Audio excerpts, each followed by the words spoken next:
말씀은 출애굽기 2장입니다.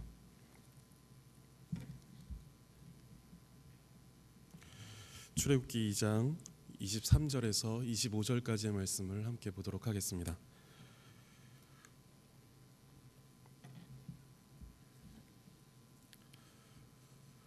출애굽기 2장 23절에서 25절까지의 말씀을 저와 함께 한 목소리로 봉독하도록 하겠습니다. 23절입니다. 여러 해 후에 애굽 왕은 죽었고 이스라엘 자손은 고된 노동으로 말미암아 탄식하며 부르짖으니 그 고된 노동으로 말미암아 부르짖는 소리가 하나님께 상달된지라. 하나님이 그들의 고통 소리를 들으시고 하나님이 아브라함과 이삭과 야곱에게 세운 그의 언약을 기억하사 하나님이 이스라엘 자손을 돌보셨고 하나님이 그들을 기억하셨더라. 아멘. 출애굽기는 창세기에서 이어지는 책입니다. 창세기와 출애굽기 사이에는 400년이라는 그런 간극이 있습니다. 그리고 그 400년을 출애굽기는 서론에 해당하는 1장 1절에서 7절에 정리를 하는데 야곱의 아들들의 이름을 나열하면서 한 가지 중요한 사실을 알려주고 있습니다. 1장 5절에 보시면 70명이던 야곱의 가족들이 7절에 가면 생육하고 불어나 번성하고 매우 강하여 온 땅에 가득하였다라고 이렇게 말합니다. 70명이던 야곱의 가족들이 7절에 가서 생육하고 불어나 번성하고 매우 강하여 온 땅에 가득하게 되었다라고 이렇게 말합니다. 400년이라는 시간이 흐르면서 야곱의 아들들로 시작하여 이스라엘이라는 하나의 민족으로 규모가 달라졌음을 말해주고 있습니다. 창세기까지는 아직 민족이라고 하기에는 너무 작은 가족의 규모였습니다. 그런데 하나님께서 아브라함에게 약속하신 것처럼 생육하고 번성하여 이제 그 규모가 민족의 단위가 될 만큼 커지게 된 것입니다. 그런데 7절에서 생육하고 불어나 번성하고 매우 강하여 온 땅에 가득하게 되었더라 라고 하는 것이 이스라엘이 받은 복, 하나님께서 약속하신 그 복은 확실한데 이스라엘 백성들은 이것 때문에 이 이유로 하여서 큰 고난을 받게 됩니다. 그리고 이러한 배경을 갖고 출애굽기는 8절부터 이제 본격적으로 시작됩니다. 8절은 요셉을 알지 못하는 새 왕이 일어났다. 그래서 애굽을 다스렸다라는 말로 이렇게 시작합니다. 애굽은 400여 년 전에 요셉에게 큰 은혜를 입었습니다. 7년의 풍년과 7년의 흉년을 잘 대비하여서 나라를 위기에서 구했을 뿐만 아니라 나라를 부강하게 하였습니다. 그래서 요셉은 애굽 왕 바로의 신임을 얻어서 애굽의 총리의 자리까지 올라가게 되었습니다. 그런데 출애굽기 1장 8절은 이 요셉을 알지 못하는 왕이 일어났다라고 이렇게 말하고 있습니다. 이것은 애굽이라는 나라가 요셉에게 은혜를 입었다라는 사실이 이제 역사 속에 감추어진 시점이 되었다라는 것이고 더 이상 애굽이 이스라엘 민족에게 선대할 근거를 찾지 못한다라는 말이기도 합니다.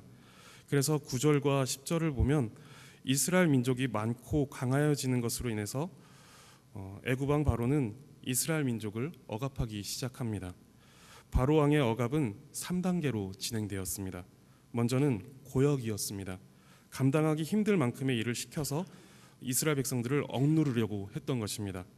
11절을 보시면 1장 11절을 보시면 감독들을 그들 위에 세우고 그들에게 무거운 짐을 지워 괴롭게 하였다라고 이렇게 말합니다. 그러나 12절을 보시면 이스라엘 민족은 학대를 받을수록 더욱 번성하여 퍼져나갔다라고 이렇게 말하고 있습니다. 그리고 두 번째는 16절에 히브리 산파를 불러 이스라엘 사람들이 아이를 낳을 때 남자 아이면 죽이고 여자 아이면 살려두라라고 이렇게 말합니다. 그런데 17절을 보시면 이 산파들이 애굽 왕보다 하나님을 더 두려워하여서 살렸다라고 이렇게 말하고 있습니다. 애굽 왕은 이스라엘 백성에게 무거운 짐을 지워 괴롭게 하였고 남자 아이를 죽이려는 이 두 가지 방법에 모두 실패합니다. 사실 이 두 가지 방법은 애굽 왕이 전면에 나서지 않고 숨어서 해결해 보려고 했던 것입니다. 감독들을 세워서 괴롭게 하였고 산파들을 시켜서 남자아이를 죽이라고 했습니다. 그런데 이 두 가지가 모두 실패하자 22절에서 이제 애굽 왕이 전면에 나서기 시작합니다. 전면에 들어서서 백성들에게 공식적으로 선포합니다. 아들이 태어나거든 나일강에 던져 죽이고 딸이면 살려두라 라는 것입니다. 이제 전면에 나서서 악을 뿜어대는 그 바로 왕을 피할 방법이 없어졌습니다. 이러한 상황 가운데 출애굽기 2장은 본격적으로 이제 또 한 사람에게 주목하기 시작합니다. 그 사람은 바로 모세입니다. 2장은 모세가 이런 배경 속에서 어떻게 태어났고 또 어떻게 자랐으며 또 무슨 이유로 애굽에서 도망하게 되었는지를 이야기해 줍니다. 앞서 말씀드린 바와 같이 모세는 당시 상황 속에서는 살려두어서는 안 되는 히브리 남자 아이였습니다. 그런데 그의 어머니가 3달 동안 숨겨보다가 더 이상 숨길 수 없게 되자 갈대 상자에 그 아기 모세를 넣어서 나일강으로 이렇게 흘려보냅니다. 그리고 그 갈대 상자는 바로의 딸, 즉 애굽의 공주의 눈에 띄었고 애굽의 공주는 모세를 양자로 삼았습니다. 그렇게 모세는 애굽의 공주의 양자로 자라게 됩니다. 그렇게 애굽의 왕궁에서 자라던 모세는 어느 날 애굽 사람이 히브리 사람을 때리는 것을 보고 가서 그 애굽 사람을 쳐 죽입니다. 그리고 이후에 그것이 발각되어 도망하게 되죠. 그렇게 모세는 미디안 강야로 가게 되었고 그곳에서 십보라를 만나 결혼을 하게 됩니다. 그리고 모세는 그곳에서 그의 장인 이드로의 양떼를 치는 목자가 됩니다. 그렇게 광야로 들어간 것이 모세가 40세가 되었을 때였습니다. 그리고 그곳에서 40년을 살게 됩니다. 그렇게 모세가 미디안 광야에서 가정을 꾸리고 또 새로운 삶을 살고 있는 동안에 성경은 애굽에 있는 이스라엘 백성들에게 관심을 갖습니다. 오늘 본문에 그 관심이 나타나고 있는 것입니다. 2장 23절에 여러 해 후에 애굽 왕은 죽었고 라고 이렇게 말합니다. 이렇게 말하는 것은 시간이 꽤 흘렀고 모세를 죽이려던 왕이 죽었다라는 것을 말해줍니다. 그리고 이스라엘 자손은 고된 노동으로 말미암아 탄식하며 부르짖으니 그 고된 노동으로 말미암아 부르짖는 소리가 하나님께 상달된지라 라고 이렇게 말하고 있습니다. 하나님은 이스라엘 백성의 고통 소리를 들으시고 모세를 부르시어 출애굽의 여정을 시작하십니다. 여기서 이제 주목하고 싶은 부분은 하나님께서 이스라엘 자손의 부르짖는 소리를 들으셨다라는 것입니다. 2장 23절을 다시 보시면 이스라엘 자손의 부르짖는 소리가 하나님께 상달된지라 라고 말하고 있는데 이때 이스라엘 백성이 하나님께 구해달라고 기도한 것일까요? 그리고 여기서 말하는 이 부르짖음은 믿음에서 발생한 그런 간구였을까요? 저는 이것이 그들이 하나님을 향하여서 부르짖은 것도 아니고 또 그 부르짖음이 믿음에서 발생한 간구였다라고 생각하지도 않습니다. 왜냐하면 그들이 믿음으로 살았다라는 근거가 성경에 나와 있지 않습니다. 오히려 그들의 불신앙이 여기저기에서 확인됩니다. 그리고 그들이 애굽에서 산 지 이미 400년이 지났습니다. 그들은 이미 애굽의 생활에 익숙해 있었고 하나님의 백성답게 살기보다 애굽의 종답게 살고 있었습니다. 출애굽한 이후에도 계속해서 애굽의 생활을 그리워하는 이스라엘 백성들의 모습을 잘 알고 계실 것입니다. 그만큼 이스라엘은 하나님의 백성다움은 잊어버리고 철저한 애굽의 종으로 살아가고 있었던 것입니다. 그럼에도 불구하고 하나님은 하나님의 약속을 따라 이스라엘을 생육하고 번성하게 하셔 그 땅에 가득할 정도가 되게 하셨습니다. 70명의 그 가족에서 시작한 그 이스라엘을 이제는 민족의 단위로 성장하게 하신 것입니다. 이것이 무엇을 말해주냐 하면 이스라엘은 하나님을 잊었지만 하나님은 이스라엘을 잊지 않으셨다, 잊은 적이 없으셨다라는 것을 말해줍니다. 그렇기 때문에 그들의 부르짖는 소리가 하나님께 상달되었다라는 것은 그들이 하나님을 찾아 구원을 간구했다기보다 하나님께서 그들을 찾아가 그들의 고통 소리를 들으셨다라는 것입니다. 그들이 하나님을 찾아간 것이 아니라 하나님께서 그들을 찾아가셨다라는 것입니다. 우리 함께 오늘 본문이었는데 2장 24절과 25절의 말씀을 한 번 더 읽어보겠습니다. 이 24절과 25절이 그들이 이스라엘 백성들이 하나님을 찾아간 것이 아니라 하나님께서 그들을 찾아가셨다라는 것을 보여주고 있습니다. 24절과 25절의 말씀을 함께 읽도록 하겠습니다. 하나님이 그들의 고통 소리를 들으시고 하나님이 아브라함과 이삭과 야곱에게 세운 그의 언약을 기억하사 하나님이 이스라엘 자손을 돌보셨고 하나님이 그들을 기억하셨더라. 아멘. 24절과 25절을 보시면 4개의 동사가 나옵니다. 들으시고 기억하사 돌보셨고 기억하셨더라 라는 것입니다. 그런데 이 각각의 동사들 앞에 하나님이라는 이 주어가 매번 붙어 있습니다. 통상적인 이제 히브리어의 특성은 한 문장에 주어가 동일할 경우 주어는 한 번만 사용합니다. 우리말도 비슷하죠. 대부분 이제 반복되면 생략합니다. 나는 아침에 일어나 세수를 하고 학교에 가서 강의를 들었다라고 하면 벌써 이 한 문장에 4개의 동사가 나오게 됩니다.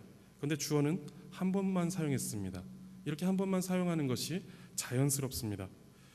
나는 아침에 일어나서, 나는 세수를 하고, 나는 학교에 갔고, 나는 강의를 들었다라고 말하지 않습니다. 이것은 부자연스럽습니다. 그런데 이렇게 부자연스러움에도 동사마다 주어를 붙이고 있는 것은 그 동사의 주체를 강조하기 위함입니다. 지금 24절과 25절에서 동사마다 그 주어를 반복했다라는 것은 하나님께서 일하심에 성경이 주목하고 있고 또 성경이 그것을 강조하고 있다라는 것입니다. 들으시는 분이 하나님이시고 기억하시는 분이 하나님이시며 돌보시는 분이 하나님이시라는 것입니다. 일하고 계시는 분이 지금 하나님이시다라는 것을 강조하고 있는 것입니다. 그리고 그 동사 가운데 중요한 표현이 있는데 기억하셨다라는 말입니다. 기억하고 있는 주체는 고통당하고 있는 이스라엘 민족이 아니었습니다. 그들이 고통 가운데 하나님을 기억하여 하나님께 부르짖었다라는 표현은 나오지 않습니다. 다만 하나님께서 그들의 고통 소리를 들으시고 언약을 기억하사 그들을 기억하셨다라고 이렇게 말씀하고 있습니다. 이스라엘 백성이 하나님께 부르짖은 것이 아니라 그들은 그저 괴로움과 두려움에 신음한 것인데 하나님이 그 신음하는 이스라엘 백성의 소리를 들으신 것입니다. 이스라엘 백성이 하나님을 기억해낸 것이 아니라 하나님께서 언약을 기억하셨고 하나님이 그 백성을 기억하신 것입니다. 야곱의 가족 70명이 애굽에 들어가 산 지 400년이 지났습니다. 어느 때부터인지 알 수는 없지만 이스라엘은 하나님의 복으로 인하여서 생육하고 번성하였으며 땅에 가득해져 어느덧 장정만 60만이 넘는 거대한 민족을 이루게 되었습니다. 그런데 애굽은 그런 이스라엘을 종으로 삼았고 그들이 생육하고 번성하는 것을 막으려고 하였습니다. 그 시간 동안 이스라엘은 말로 다할 수 없는 고통과 또 괴로움 그리고 두려움을 끌어안고 살았습니다. 그런데 놀라운 것은 그런 가운데 이스라엘이 하나님을 기억하지 않았다라는 것입니다. 그들은 하나님을 기억하지 않았고 하나님께 구해달라고 부르짖지 않았습니다. 굉장한 고역으로 그들을 괴롭게 하였고 또 자녀들을 죽이려고 하는 그런 위기 속에 있었지만 이들은 하나님께 부르짖지 않았습니다. 그저 신음했을 뿐입니다. 우리가 생각을 한번 해보면 하나님께서 우리에게 다가오시는 것도 똑같았음을 알 수 있습니다. 우리가 하나님을 알지 못했던 때가 있었습니다. 하나님을 기억하지도 않았고 하나님께 부르짖지도 못했던 때가 있었던 것입니다. 그때가 너무 행복해서 아무런 고통도 괴로움도 없어서 그런 것이 아니라 똑같이 괴롭고 똑같이 힘들고 또 두려운 삶의 무게를 떠안고 살아가고 있었지만 하나님을 기억할 수 없었던 것입니다. 너무 커다란 죄가 하나님과 우리 사이를 가로막고 있어서 그 죄를 뛰어넘어서 하나님을 찾고 기억한다라는 것이 불가능했기 때문입니다. 그렇다고 우리가 하나님을 기억하지도 또 부르짖지도 못한 것의 책임을 그저 죄로만 넘겨버릴 수는 없습니다. 우리가 그 죄에 익숙하였던 것이고 우리가 그 죄 가운데 있기를 바랬던 것입니다. 이것이 죄인된 우리의 모습입니다. 그리고 애굽의 억압 가운데서도 애굽의 삶에 익숙하였고 또 그 가운데 있기를 바라며 하나님을 기억하지 않은 것이 또한 이스라엘의 모습이었습니다. 그런 이스라엘을 하나님께서 기억하신 것이고 그러한 저와 성도님들을 하나님께서 먼저 기억하시고 우리에게 은혜를 베풀어 주신 것입니다. 그제서야 우리는 하나님을 기억할 수 있게 된 것이고 또 부르짖게 된 것입니다. 성경에서 구원받은 사람들의 모습을 보게 되면 다 그렇습니다. 먼저 하나님께 찾아가서 구원해달라고 부르짖은 사람은 아무도 없습니다. 먼저 하나님께서 그들을 찾아가셔서 그들을 구원해 주셨습니다. 하나님을 알지도 못하고 찾고자 하지도 않는 것이 부패한 인간의 본질적인 성향입니다. 베데스다 연못에서 예수님이 만난 38년 된 병자는 예수님께서 찾아오셨는데도 예수님께 구원을 부르짖지 않았고 예수님께 자신을 베데스다 연못에 넣어달라라고 이렇게 말을 합니다. 창조주이시며 구원자이신 예수 그리스도께서 바로 앞에 찾아오셨는데 그것을 알아보지 못하고 또 그 예수님께 구원해달라고 부르짖지 못하는 것입니다. 오히려 예수님께 베데스다 연못에 넣어달라라는 이런 헛된 간구를 하고 있는 것입니다. 그런데 예수님은 그러한 병자를 찾아가셨습니다. 그 베데스다 연못에는 많은 병자들이 있었습니다. 많은 병자들이 있어서 그 연못에 울림이 있을 때 그곳에 먼저 들어가서 병 낫기를 간구하는 사람들이 그곳에 많이 있었습니다. 그런데 예수님께서는 유독 38년 된 그 병자 앞으로 찾아가셨고 그를 만나 그의 병을 고치셨습니다. 왜냐하면 그 38년 된 병자가 하나님의 백성이었기 때문입니다. 예수님은 다른 병자들의 병을 다 고칠 수 있으셨습니다. 그런 능력을 가지고 계신 분이셨습니다. 그런데 예수님은 모든 사람의 병을 고치신 것이 아니라 유독 그 한 사람 38년 된 병자만을 만나셨고 그 사람만을 고치셨습니다. 그는 예수님을 알아보지도 못했고 오히려 예수님께 지난 세월 동안 자신을 저 연못에 넣어주는 사람이 없어서 자신의 병이 낫지 못했다라는 이런 한풀이만을 해대며 자신을 저 연못에 넣어달라는 헛된 간청을 하고 있는 사람이었습니다. 그런 사람을 예수님께서 찾아가신 것입니다. 자격이 없어 보이는 사람이었고 예수님을 알지도 못하는 사람이었고 예수님께 부르짖지도 못하는 사람이었습니다. 병들고 외롭고 절망과 좌절 가운데 헛된 곳을 바라보며 이제 영원한 저주 가운데 죽어야 하는 사람, 아무런 소망도 없는 사람, 가능성도 없는 사람을 예수님은 찾아가신 것입니다. 그러한 사람이 바로 우리인 것입니다.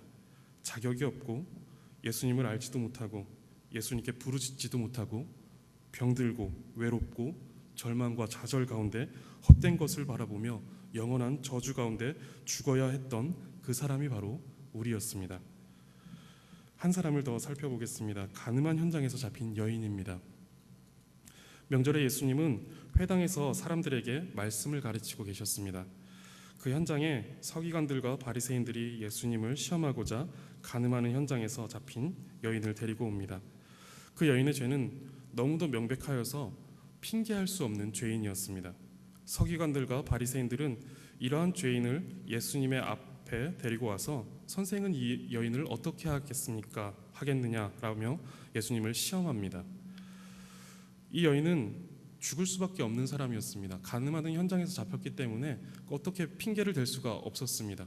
그리고 율법에는 이러한 사람을 돌로 쳐서 죽여야 한다라고 이렇게 명백하게 말하고 있습니다.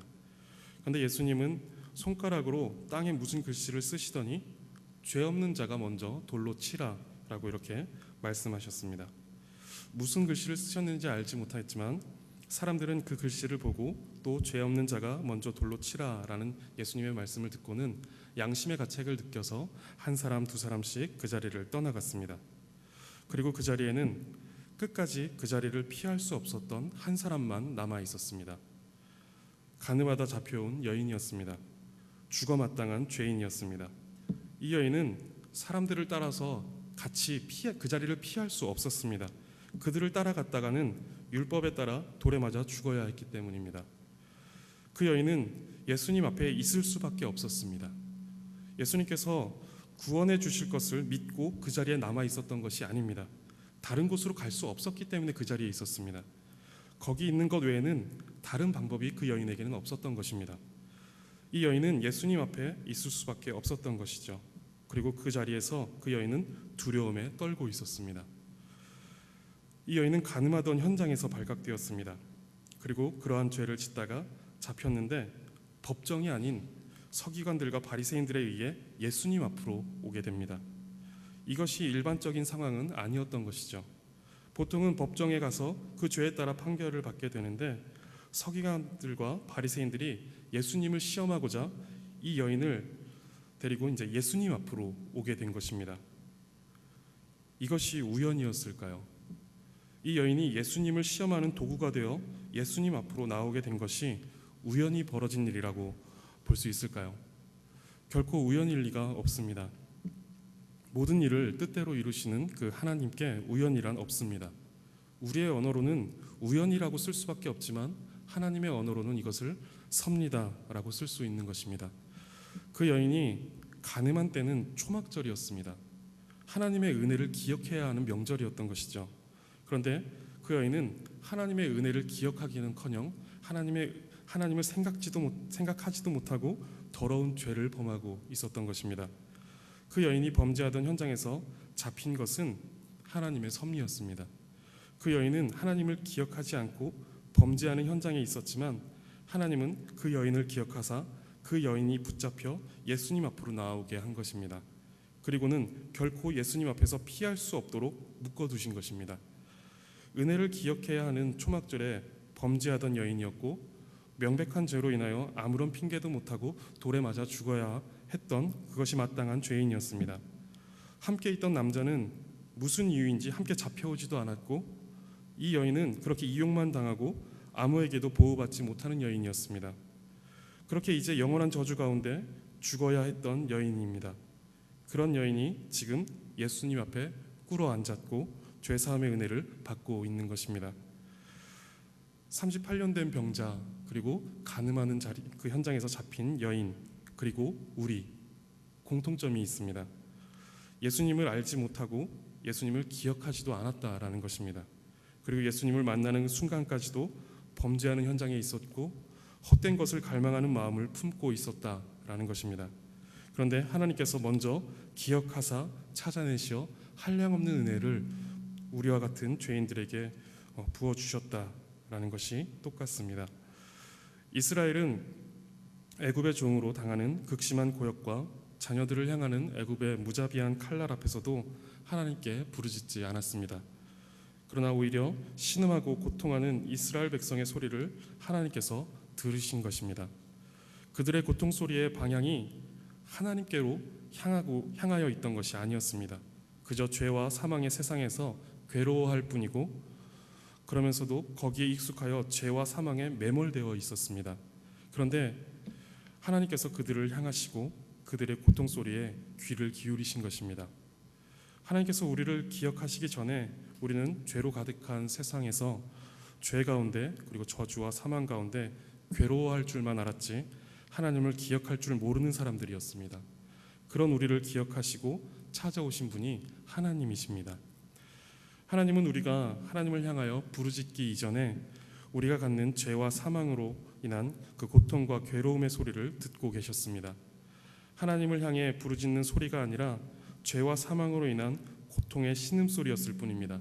혹은 그 고통조차 느끼지 못하는 무감각한 가운데 병들어가는 영혼의 소리 없는 신음이었을지도 모르겠습니다. 사람의 인생이라는 것이 죄와 사망으로 둘러싸여 있어서 절망과 괴로움이 가득합니다. 아직 어리기만 한 것 같은 청소년 아이들에게도 이렇게 아이들과 대화를 나눠봐도 그들 역시 인생의 많은 절망을 이미 맛보았습니다. 그리고 또 많은 괴로움 가운데 있다라는 것을 아이들이 이야기합니다. 인생이 괴롭다라는 것은 성경만 그렇게 말하고 있지 않습니다. 많은 철학자들도 인생이 괴롭다라고 말하고 있고 다른 종교들도 인생의 괴로움에 대해서 이야기합니다. 이 땅을 살아가는 모든 사람은 다 이 괴로움에 허덕이며 살아갑니다. 그런데 이러한 고통의 소리 가운데 하나님은 하나님의 택한 백성들의 소리에 귀를 기울이시고 그들을 기억하십니다. 그들이 하나님께 부르짖는 것이 아닌데 하나님은 하나님의 백성의 그 신음소리에 귀를 기울이신다라는 것입니다. 이것이 참으로 복음입니다. 우리가 하나님께 구원해 달라고 부르짖는 것이 아닌데 하나님이 우리의 신음소리에 귀를 기울이시고 우리를 구원하시기 위해 손을 내미신다라는 것입니다. 이것이 참으로 복음이고 이것이 복음이 아니면 무엇이 복음이다라고 말할 수 있겠습니까? 하나님께서 기억하신다라는 이 말에는 많은 의미가 내포되어 있습니다. 기억하셨다라는 것은 하나님께서 다른 것을 기억하신 것이 아니라 하나님의 백성을 기억하셨다라는 말이고, 또 이 말은 나는 너희의 하나님이 되고 너희는 내 백성이 되리라 라고 하는 이 언약을 기억하셨다라는 것입니다. 이 말은 또한 신실하신 하나님께서 그 언약을 기억하사 그 언약을 이루시기 위해서 사람이 되셨고 이 땅에 내려와 십자가를 지셨으며 우리의 죄값을 모두 담당하셨고 부활하시고 승천하시어 우리로 그 구원의 은혜를 누리도록 하셨다라는 것입니다. 하나님이 기억하셨다라는 것은 이러한 내용을 내포하고 있는 것입니다. 덜렁 기억하셨다, 떠올리셨다라는 것이 아닙니다. 그렇게 하나님께서 우리를 기억하셨습니다. 자격이 없고 하나님을 알지도 못하고 하나님께 부르짖지도 못하는 우리를 기억하셨습니다. 또한 병들고 외롭고 절망과 좌절 가운데 헛된 곳을 바라보며 계속해서 범죄하는 그 현장 가운데 있는 우리들, 영원한 저주 가운데 죽어야 하는 우리를 기억하사 하나님의 백성 삼으시려고 사람이 되셨고 십자가에 달려 돌아가셨습니다. 우리가 받은 은혜는 이토록 굉장한 것입니다. 사도 바울은 이렇게 얘기합니다. 우리 함께 로마서 5장 6절에서 8절 말씀을 보도록 하겠습니다. 로마서 5장 6절에서 8절입니다. 옆에 화면에 나오니까 화면을 보고 함께 읽도록 하겠습니다. 우리가 아직 연약할 때에 기약대로 그리스도께서 경건하지 않은 자를 위하여 죽으셨도다. 의인을 위하여 죽는 자가 쉽지 않고 선인을 위하여 용감히 죽는 자가 혹 있거니와 우리가 아직 죄인 되었을 때에 그리스도께서 우리를 위하여 죽으심으로 하나님께서 우리에 대한 자기의 사랑을 확증하셨느니라. 아멘. 우리가 아직 죄인 되었을 때에 그리스도께서 우리를 위하여 죽으셨습니다. 의인을 위하여 죽는 것이 쉽지 않고 선인을 위하여 용감히 죽는 자가 혹 있지만 그리스도께서는 경건하지 않고 죄로 얼룩진 우리를 위해서 죽으셨습니다. 그리고 그런 우리를 위하여 죽으심으로 한 가지 사실을 확증해 주셨습니다. 우리를 사랑하신다라는 사실입니다. 하나님은 하나님의 백성을 사랑하십니다. 그래서 기억하시고 그래서 찾아오십니다. 그래서 신음소리를 들으시고 그래서 사람이 되셨습니다. 그래서 십자가에 못 박혀 돌아가셨습니다. 우리 모두가 이러한 하나님의 사랑을 입은 자들이고 오늘 그 은혜 가운데 살아가는 사람들입니다. 우리가 받은 이 큰 사랑을 기억하시기 바랍니다. 우리가 이것을 기억하는 방식은 예배이고 찬양이고 감사입니다. 오늘 이 자리에 오신 이유도 그 은혜와 사랑을 기억하시며 예배하고 찬양하고 감사하기 위해 오신 줄 압니다.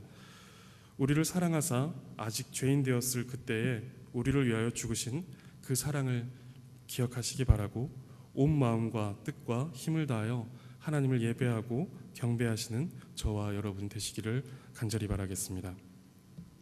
우리 시간에 함께 기도하도록 하겠습니다. 우리 함께 기도하실 때